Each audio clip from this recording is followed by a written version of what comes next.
Good morning, everybody. So yesterday I recorded a video on possible approaches for doing some dust particle kick-ups. So if you were to step on a dusty surface, it might disrupt dust particulate. And I used this animation I did the other year, which is this ogre jumping. The ogre's from Long Winter Studios, and I'll link the series of videos I did on how I created this animation below as well, in case you're interested. Just dealing with reference and picking out your keyframes from that reference, blocking all the way to the finished example. So I've opened this up. Let me just pause this here in Maya. If I can pause it, let me see here. That's fine. And what I'm going to do is I'm just going to have the particles kick up on his landing here. I'll do it with this first foot, and then I'll show you how you can copy out the particle shape and connect it to another emitter. So it just reduces the amount of work for every other particle that you might need to do to a certain degree. Okay, so I've got this ring here, as you can see. And essentially this ring is just a torus. And what I did is I just went around and I took like a small section of it and then flattened it. Almost flattened it, I should say. Right, so something like this. So there's still a little bit of an angle to it. I think I also brought this in just a smidge. Right. Something like that. You can even get rid of this middle line if you don't need it.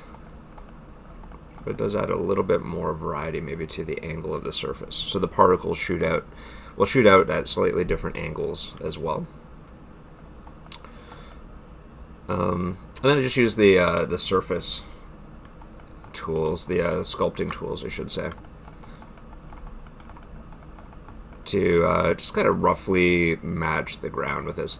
I could shrink wrap it directly to the ground. The particles are going to shoot out fairly quick, so you're not really going to see them lingering around right from the surface for this. So I wasn't too concerned, but you can do whatever you want really with it. Depends on how precise you need it to be. Okay, so I've got that there. So next thing I want to do is maybe just add in some collision surfaces. You could create the particles first if you wanted to. I know that I need them to collide with probably the ground and probably with the ogre's body. I don't need every little piece when I'm doing a collision surface, again, unless you need it to be very, very specific. But these two pieces are probably all I would need. So I'm going to select both of them.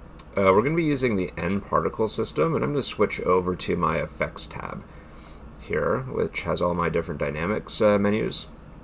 And N particles, which is right here.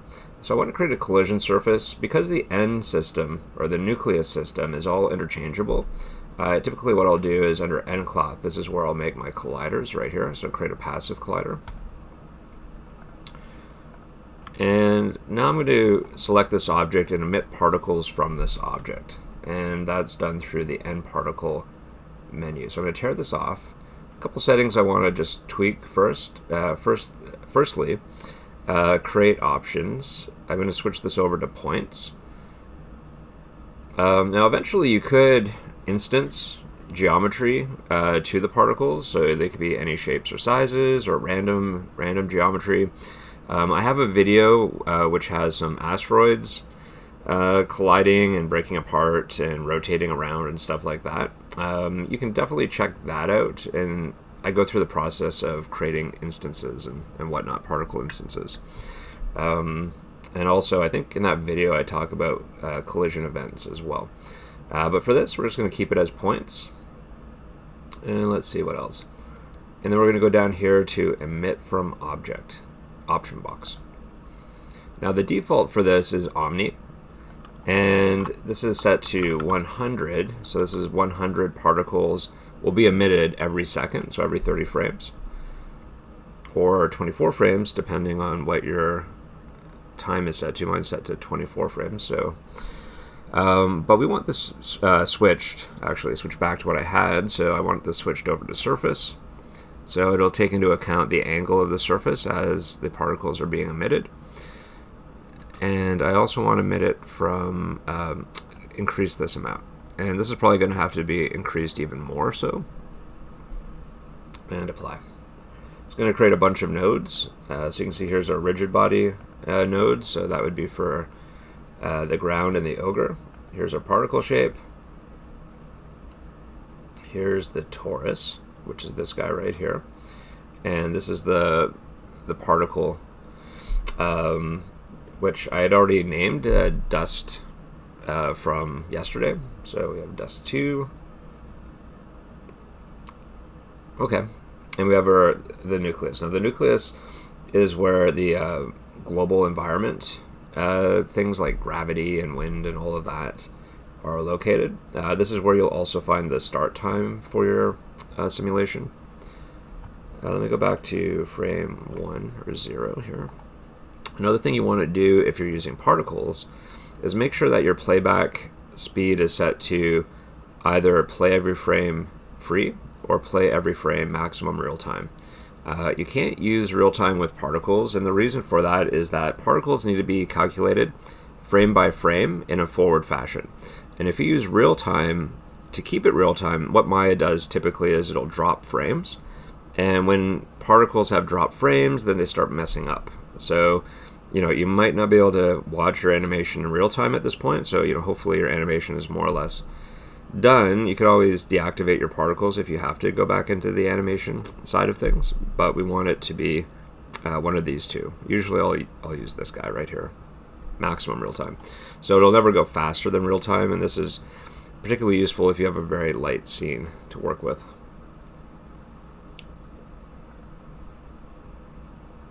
Okay, so let me see here. If I push play, we should see some particles. Now I'm not seeing any particles. The reason being is that I've got some isolation turned on. Let me just turn this all off. Whoops. So show all. There we go. All right, let's do this again. There we go. So we got some particles shooting out, and you can see that they're going to interact with our character as soon as he steps through them. And they do seem to just go up forever. You would think, their gravity's taking hold, and they're starting to come down a little bit. So it's a little bit like a sprinkler or a fire hose at the moment. We really don't want that. We're going to have to tweak a couple settings. So let's do that. I'm going to start by changing when the simulation begins. I don't want it to begin until the foot actually contacts the ground. So that would be around frame 70, around here. So to do that, again, we want to go into the nucleus. And if we scroll down to our time attributes, this is where we can change the start time for the particles. So let's switch this over to 70. And I'm going to push play again. There we go. And then I want to have a certain number of particles emitted just for a very short period of time. So it's almost like there's a set number of dust particulate pieces on the ground that get kicked up. So it's not going to be a constant stream of particles that will be shooting up all the time. So let me just go back here. And we can key these elements here. So let me just go over to dust. So right now it's 500 frames. So here, let me just go back up. I'm going to switch this to something higher, like 5,000 frames. And then we can kind of see the effects of this. If I go to 71, so let me see. That's probably enough particles. You can kind of see them here, right? So, if you want more than that, maybe 10,000, 20,000. But I think 5,000 is probably good. Let's try 20,000. I think 20,000 is too much, or maybe 10,000. Yeah, I think maybe 10,000 is all I need here. All right. So what I'm going to do next is, you know what, I'm going to do 5,000. I'm going to have it run over 2 frames instead of 1 frame. So I'm going to key this, so set key. And then I'm going to turn it off by here, frame 172. So now there's no particles. So whatever gets emitted is what's going to float around in the air after he lands, basically.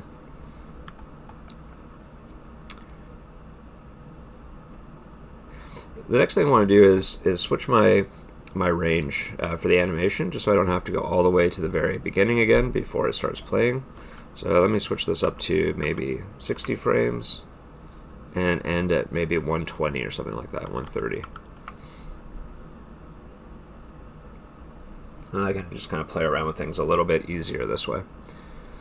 Now there are quite a few going through the ground, so there's a few things I might want to switch up before I start getting into the particles. You know, if they go through the ground, nobody would ever see it, so it doesn't really matter, really, all that much. But we could probably address this a bit. So if I select my ground, you can see I'm into my rigid shape. So this is the collision shape. We can view our collision thickness through here. You can see that, you know, it's actually going through the geometry here. So what I want to do is reduce the thickness down, right? I can just bring it all the way down to 0, and that should help prevent some of these particles from going through the ground initially. Sure, some still are, but not as many, I don't think. Quite a few are still, though. Again, it's not the end of the world. All right, so let me see.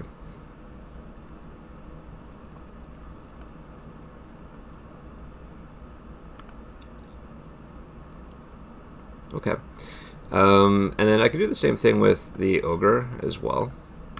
So let me see here. Do I want them to have friction? Yeah, maybe not. I just want them to kind of bounce off of them, or ideally probably just die on collision, perhaps. But I'm not going to get into the particle events today. So let me see here. Let me just reduce this guy down as well. Maybe something low like that.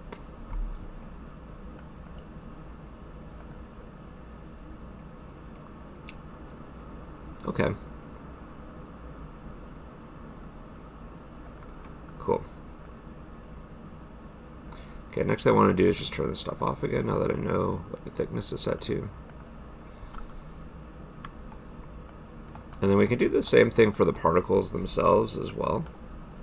So under collisions, we can turn on collision thickness. You know, maybe that's a bit thick, right? So we might want to collision width scale, just dial that down a little bit.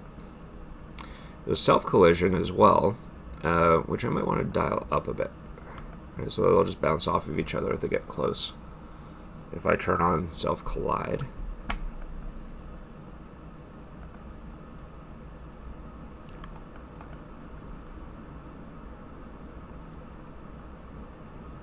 cool. All right, so the next thing I want them to do is kind of expand out and then float around a bit. So we've got a couple things we can do to control that. One, since I'm on the particle shape here, if I go under dynamic properties, we could change the mass of these particles. Now, they're dust particulate particles. Dust particles? I'll go with that. They're dust particles, so you know the mass isn't going to be very extreme. Right, so maybe something a bit lower. Yeah, that's too low. I'm going to dial down the drag a bit.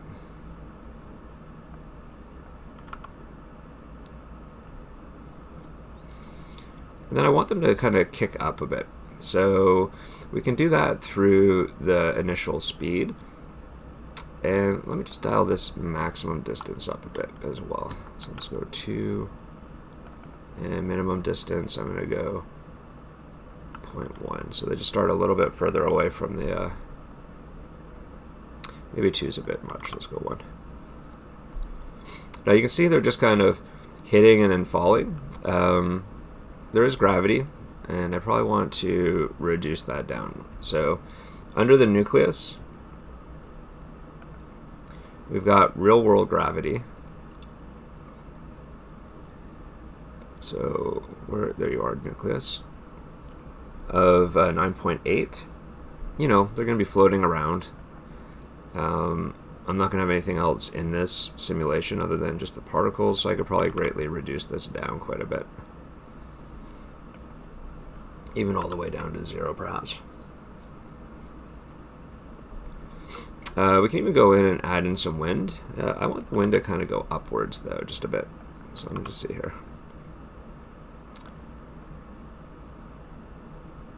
And let's see if it actually affects. Oh, there we go.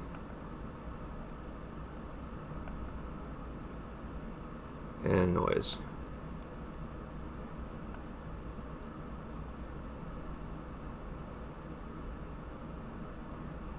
I'd like it to be more randomized though, but let's see here.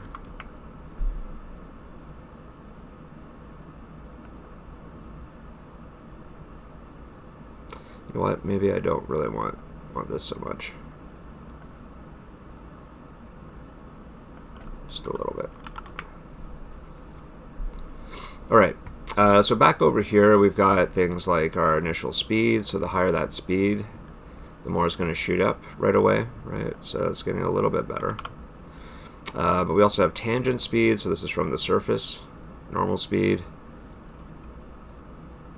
We can also speed randomization, which is good, right? So we can kind of have them move at slightly different rates.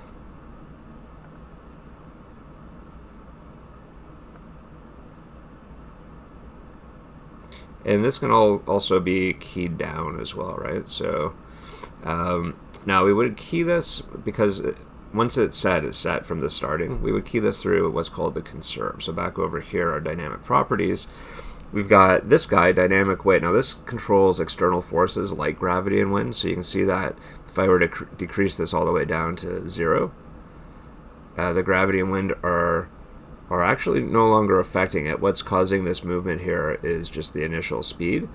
And then we have conserve, right? So conserve is how fast it'll lose energy from that initial speed. Real world conserve is 0.998. Right, so you can see they kind of slow down a little bit faster, but as I reduce this down to 0, they just lose energy immediately, right? So this will control like how fast the particles are going to lose that energy and just kind of float around, right? So we do want them to kind of, if we want heavier like little rocks and pebbles, we would want gravity. We'd want them to bounce around and hit off, similar to that asteroid video that I'll link below. But in this case, I want them to kind of go up into the air and just kind of float around, like a little, they get caught in the airflow around the character and whatnot, and just kind of float around. So let's see here. So I'm going to maybe increase my dynamic weight again. Okay, so next thing I want to do is maybe add in a little bit of turbulence here.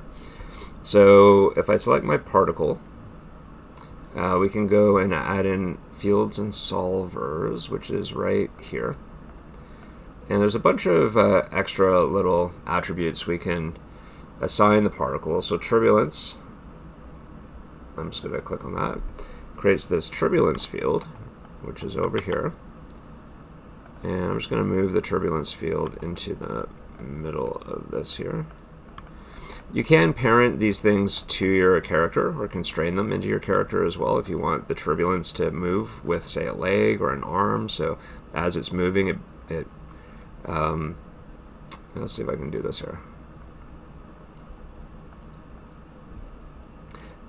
I don't think I'll be able to because the timeline is too short, but if I go to my effects menu, we have interactive playback, so I can kind of move things around with that. But again, it's probably not. Usually I want to use this with like a couple thousand frames or something. You can kind of see now nothing's really happening as I do that. Part of this is my settings here. So let's see here. Let me start by increasing my magnitude. So the magnitude is how strong the turbulence is going to be. So you can see like that's really strong.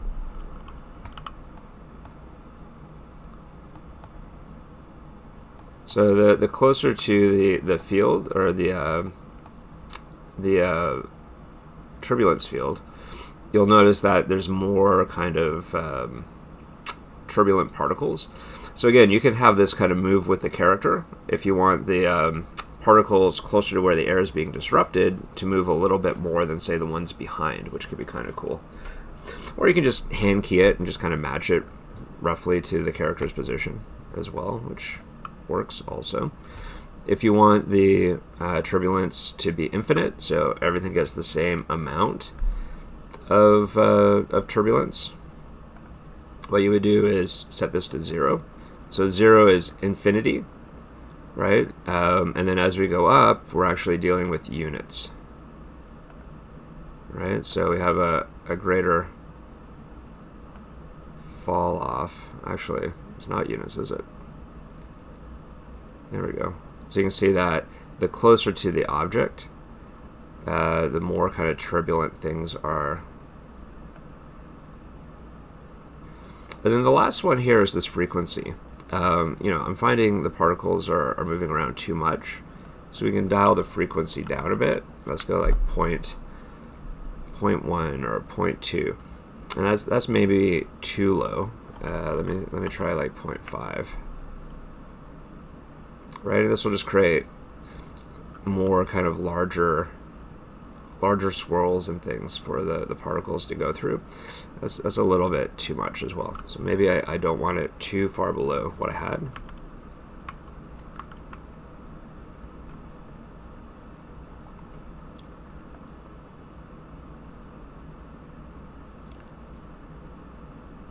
And again, my turbulence is set fairly high at 1,000, so I probably don't need it to be that high.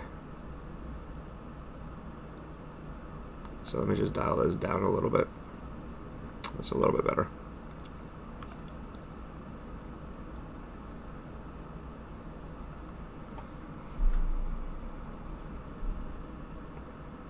It's a bit better. Maybe I want them to shoot away just a little bit more. So let me just go back over to my... Let me just go back over to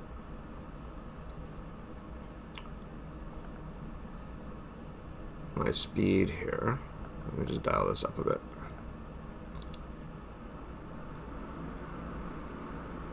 Okay, so they kind of kick up a bit faster and then just kind of float around afterwards. Cool. Right, and then maybe I want these a little bit smaller, so they might catch the sun or something. They're like little dust motes that might just be floating around after the step. Now, in my video yesterday, I did show how to create a second step, so I'll just go through this very quickly, and then we'll call it a day. And hopefully this was somewhat useful. So I'm just going to start by duplicating out this geometry here. And I'm going to move this over. Now this geometry has it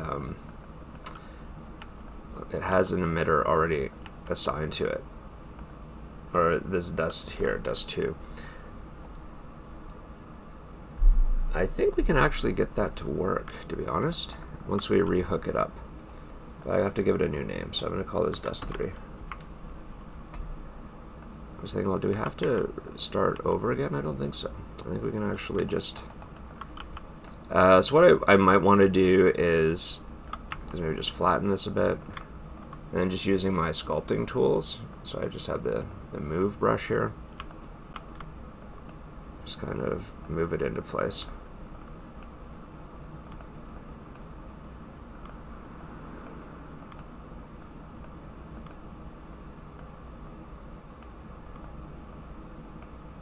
And again, I could probably just use shrink wrap, it would be faster, but I don't really want to search through a bunch of menus because I haven't had enough coffee today.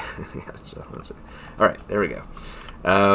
So I duplicated it. It did duplicate that particle here. So I just need to connect it to the emitter, which is this one, particle 1. So that's the emitter.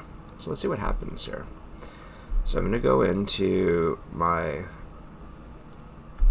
Windows, Relationship Editors, Dynamic Relationships, go over to the emitters, and right now we've got this particle 1 shape. It's only connected to dust 2, which is the original particles.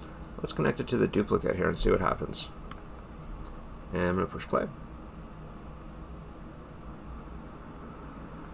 Nothing. Wishful thinking. It was wishful thinking. Let's see, is it actually emitting anything? Oh, there we go. It's not emitting anything. Let's try this again.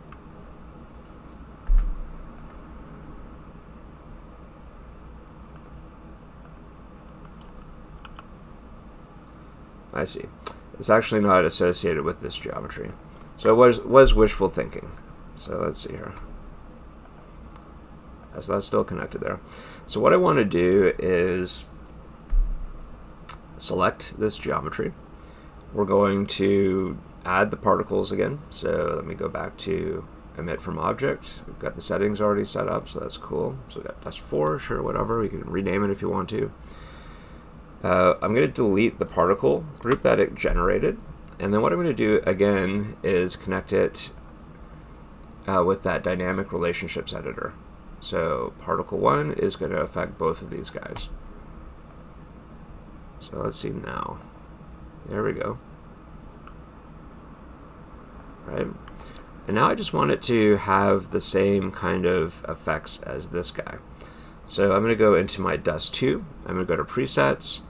I'm going to save a preset. I'll call it dust 2 particles.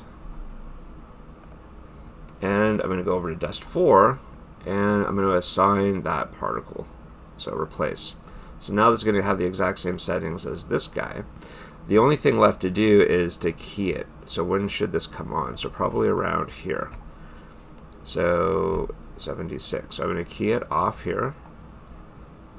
And then I'm going to key it on here. So, like 5,000 again. And then I'm going to key it off here. Just so it's not as many particles. There we go. Let's see what happens now. All right, so maybe that's too many particles because it's a smaller step. So we can change that setting. All right, so I could just go back in here, maybe make that 2,000.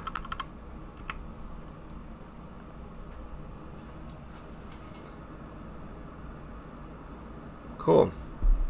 Yeah, you can just play around with that. I mean, it doesn't have to be the same particle emitter. You could, create a preset, have 2 separate particles, and then you can change how the second set behaves a little bit more.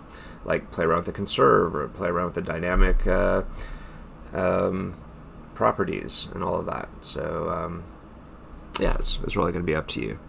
So hopefully this was somewhat useful. It was a bit abbreviated from my video yesterday. I didn't realize my audio wasn't working. Somebody in the comment section pointed that out. Thank you. I think I touched on everything I wanted to. So I guess I'll just wrap it up here. Okay. Cheers, everybody.